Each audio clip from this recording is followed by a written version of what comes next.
There is a lively food festival taking place. People are sitting and enjoying delicious meals with friends and family. Inside the colourful stalls, chefs are busy preparing a variety of mouth-watering dishes.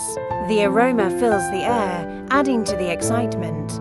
Crowds move about happily, exploring different foods.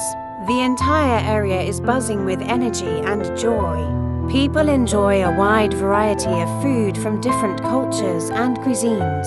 Some prefer spicy dishes, while others like sweet treats. Watching food being prepared, like how a burger bun is made, can be fascinating. For many, viewing cooking videos or food shows has become a relaxing and enjoyable hobby. You can see sausages sizzling on the grill, being carefully placed into soft, fresh buns to create delicious hot dogs. People enjoy eating the hot dog buns chefs have made, savouring each bite. Others wait patiently in line, eager to get their buns.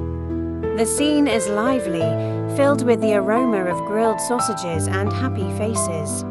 Chefs are skillfully preparing chicken BBQ on the grill, filling the air with a mouth-watering aroma. The cooked BBQ is placed neatly on plates like ready-to-go packages. People are buying it quickly, not wanting to wait to enjoy the delicious food. At the next stall, chefs are making kebab sticks, with freshly prepared kebabs displayed beautifully on trays, ready for eager customers. This is a colourful fruit juice stall with a variety of prepared fruit juices on display. People walk from stall to stall, sipping drinks and enjoying their favourite foods. The food festival is lively, filled with delicious aromas, cheerful crowds and exciting flavours. It's a place where fun and food come together in a joyful celebration.